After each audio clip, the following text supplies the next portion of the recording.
Salut, c'est Greg Bénicourt. Aujourd'hui, je vais vous parler de la méthode Vogler pour créer des histoires. Une méthode pour raconter des histoires, pour écrire des romans, pour écrire des scripts pour le cinéma, ou pour écrire un scénario pour un jeu vidéo. Alors Christopher Vogler, c'est un des plus célèbres analystes et consultants d'Hollywood. Sa méthode pratiquement inspiré les plus grands scénaristes aujourd'hui, et on va retrouver plein de films qui sont structurés selon son approche. Alors comment je suis tombé sur Vogler de mon côté ? Tout a commencé, on va dire il y a plusieurs points, mais un des premiers c'est un ami qui a déjà écrit un livre, mais pas un roman, plutôt un récit autobiographique, et qui a eu envie de créer vraiment un récit, là par contre, de fiction, quoi, une histoire, et il m'avait demandé des conseils pour l'aider à créer des personnages intéressants, pour l'aider à structurer son histoire, et donc j'ai commencé à me renseigner de ce côté-là. Et puis en même temps, de mon côté, j'ai écrit quelques nouvelles de science-fiction, mais j'avais envie de créer une histoire un petit peu plus longue, sous la forme d'un roman, et donc plusieurs fois j'ai essayé, et je me suis rendu compte que c'était pas si simple que ça, quoi. Il y a une différence entre faire un roman et faire effectivement écrire des petites nouvelles. Et au-delà d'écrire un roman, j'avais aussi envie de créer des jeux vidéo avec un fort contenu narratif, et je me suis souvent justement un peu heurté à ce manque d'outils, de connaissances, de structure en fait, pour m'aider, sur lesquels je pourrais me reposer pour pouvoir créer une histoire intéressante. Alors jusqu'alors, j'avais une approche qui était quand même assez orientée Stephen King, c'est-à-dire que j'aime l'idée de commencer une histoire sans trop y réfléchir, d'avoir quand même une idée du thème, mais de creuser au fur et à mesure, et puis de découvrir en fait quelque chose, laisser parler un peu l'intuition, l'inconscient, de découvrir une histoire au fur et à mesure. C'est comme ça que j'écris mes nouvelles de science-fiction. Par contre, ça ne donne pas de structure, ne donne pas de... C'est très difficile en fait de pas partir dans tous les sens. Et donc la méthode Stephen King, c'est peut-être pratique pour des personnes qui ont déjà finalement une bonne idée en tête de là où ils veulent aller, et qui ont peut-être aussi l'habitude d'écrire des romans, je dirais. C'est peut-être fait pour eux, ou alors peut-être que c'est un autre type d'histoire. Ensuite, je m'étais intéressé à l'approche de Bernard Werber, qui ressemble finalement un peu à la méthode Vogler, en beaucoup plus simple, peut-être plus, je dirais, plus gentil, plus... oui, c'est pas forcément à l'image, je dirais, de la qualité de ce qu'on peut faire avec la méthode de Vogler. Alors j'avais besoin de gérer la dynamique d'un livre, de créer du suspense, de créer des personnages attachants. C'est tout ça un petit peu ce qui me manquait. Puis finalement, j'en discutais avec un ami, et il m'a parlé de vidéos sur internet avec Alexandre Astier, celui qui a créé la série Kaamelott, donc quelqu'un que j'apprécie beaucoup, et donc il parlait, lui, de Vogler. Et de fil en aiguille, j'ai écouté ses vidéos, ça m'a intrigué, j'ai eu envie d'en savoir plus, et puis je me suis mis donc à acheter les bouquins de Vogler, le guide du scénariste, puis le mémo pour le scénariste, et puis j'ai complété, en fait, au fur et à mesure par d'autres livres, notamment sur les scénarios interactifs pour le jeu vidéo. C'est un peu comme ça que j'ai mis le doigt dedans, enfin, comment on peut dire, j'ai tiré un fil d'une pelote, et puis au fur et à mesure, ça s'est déroulé, et c'était très très dense. Il y a beaucoup de choses, en fait, à comprendre, à connaître. Qu'est-ce que c'est que la méthode Vogler ? Avant tout, c'est une méthodologie, un cadre, un ensemble d'outils pour mieux raconter des histoires. Et ces histoires qui nous touchent profondément, celles qui traversent le temps, qui arrivent même à transcender les cultures. Avant d'aller plus loin, j'ai envie de vous présenter Vogler. C'était un analyste scénariste, je sais pas si c'est exactement comme ça qu'on les appelle, je me rappelle plus le nom exact, mais c'était un consultant script. En fait, il étudiait tous les scripts qui arrivaient chez Disney pour des histoires, et donc il devait juger si c'était une bonne ou une mauvaise histoire. Alors, il travaillait avec plusieurs collègues, et il a développé au fur et à mesure une méthodologie, mais je dirais juste à titre personnel. Et suite à ça, il a créé un mémo pour aider ses collègues à justement pouvoir... savoir quelle est la bonne histoire de la mauvaise histoire, qu'est-ce qui manque, comment aussi conseiller les auteurs. Et ce petit mémo, en fait, il a fait le tour. Vraiment le tour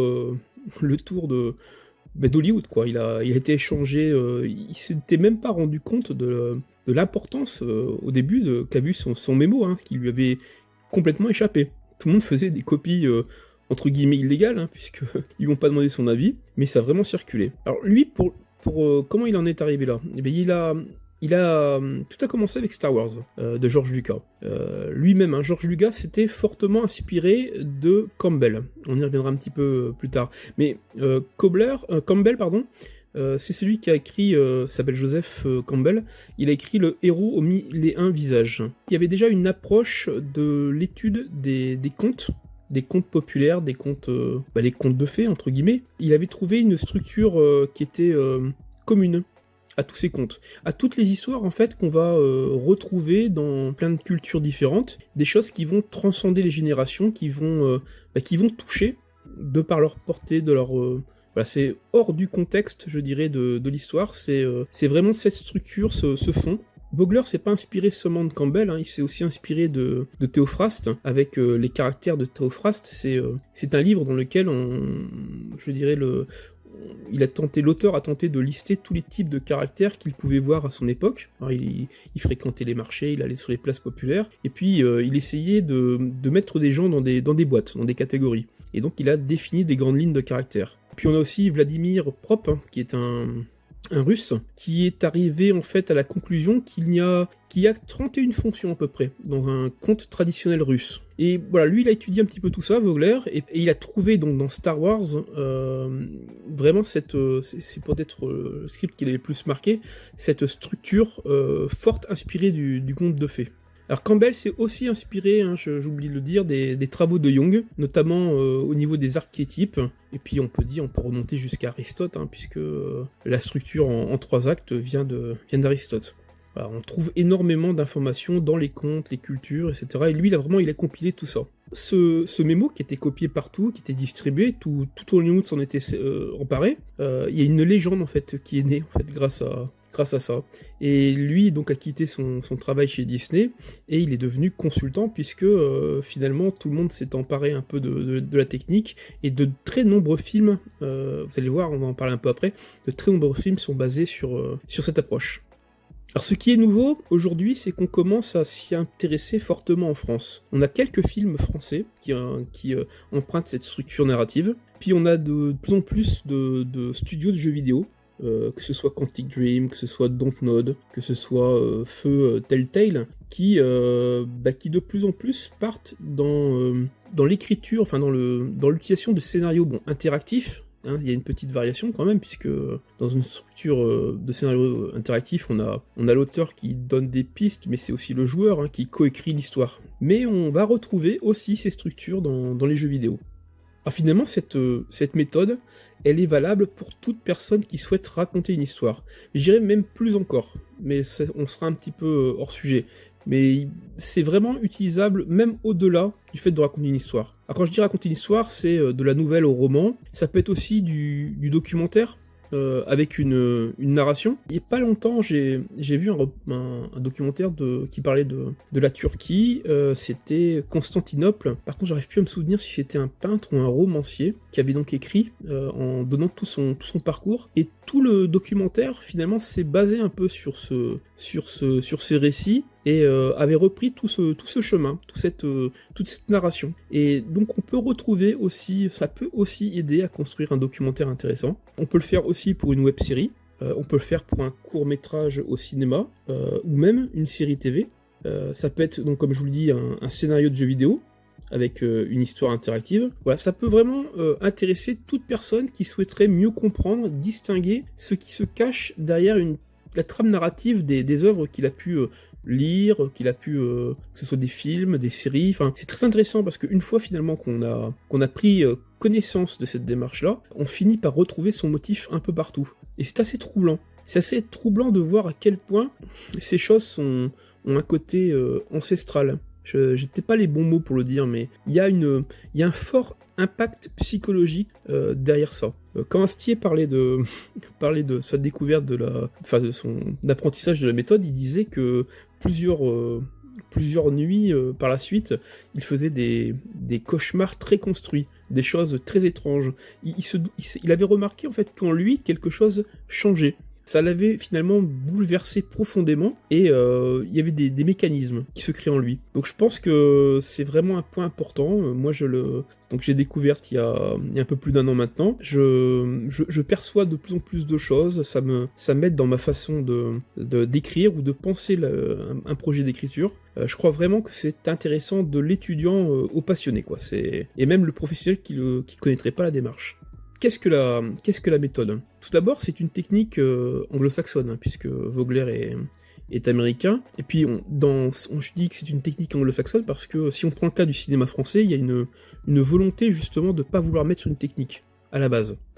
On a l'impression que le côté technique a tendance à uniformiser, et ce qui n'est pas faux, hein, puisque beaucoup de gens l'ont pratiqué maladroitement dans le cinéma, surtout au niveau d'Hollywood, et puis on a plein de films qui ont, je veux dire, c'est presque imbuvable, quoi. Quand c'est bien fait, ça fait Star Wars, quand c'est pas bien fait, ça fait, je sais pas, le nouveau Hulk ou Spider-Man, le plus mauvais volet de Spider-Man, quoi. La plupart de ceux qui réussissent aujourd'hui à raconter une histoire intéressante, que ce soit au cinéma, dans les romans ou les jeux vidéo, ils ont du talent, mais ils ont aussi de la technique. Bon, ils travaillent beaucoup en plus, hein, mais la technique est importante. Si je prends l'exemple de la musique, on peut avoir en tête des mélodies. On peut vraiment avoir de l'inspiration, mais si on ne sait pas jouer d'un instrument, et si en plus on ne connaît pas le solfège, comment communiquer ça, comment travailler ça?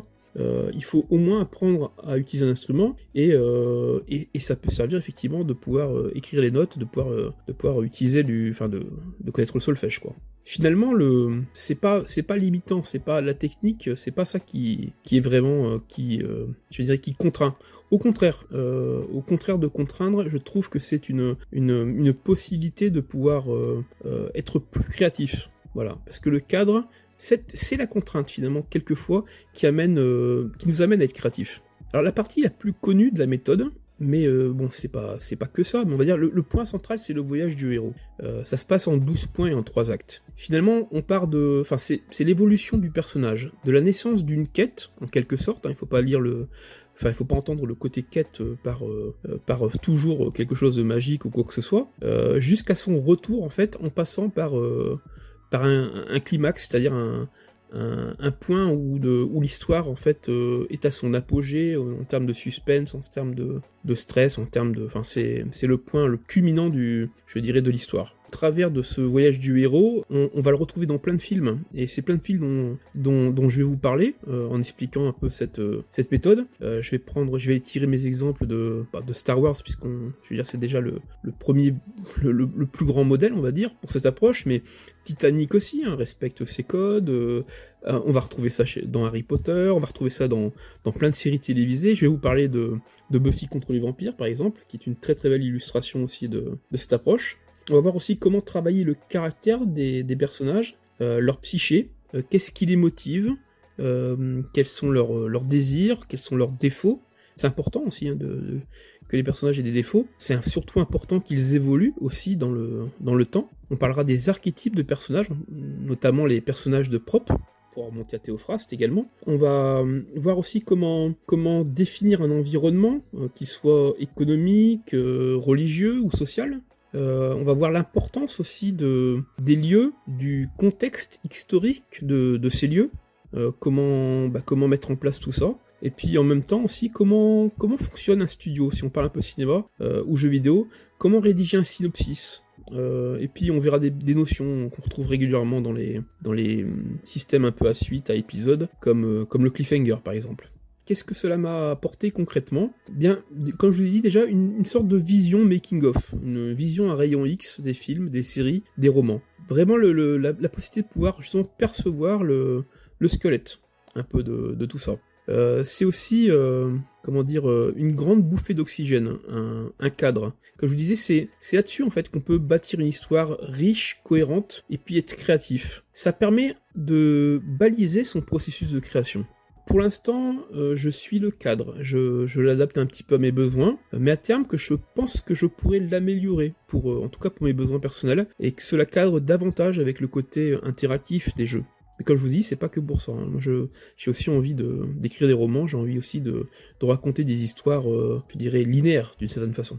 Alors ce que je vous propose en fait, hein, je ne suis pas Christopher Vogler, je ne suis pas un scénariste connu, je peux pas faire un séminaire comme peut faire, Vogler. Ce que je peux faire c'est, je suis juste quelqu'un qui cherche à s'améliorer, à mettre en place des techniques pour mieux écrire.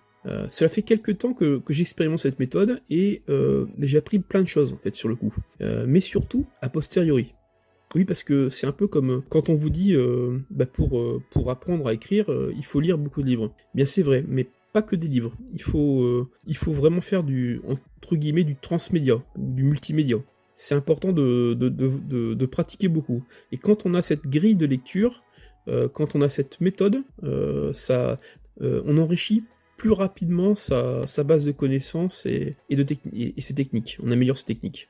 Alors je vous présente de découvrir l'approche, de commencer à appliquer, et si cela vous aide un peu de poursuivre finalement plus tard peut-être en assistant à des séminaires de Vogler, de lire ses livres, etc. Nous ce qu'on peut faire c'est déjà ensemble prendre plein d'exemples issus de la littérature ou des films, et puis les coller un peu à à ce parcours, à ce voyage du héros, voir voilà, retrouver cette trame en fait dans ces différents films et séries. Et donc à partir de là, ça vous permettra de mieux ancrer ces exemples, d'avoir vraiment déjà en tête toute cette approche et pouvoir commencer à l'appliquer. Je peux en tout cas vous mettre sur la voie et je pense que ça peut vraiment vous apporter pas mal de choses.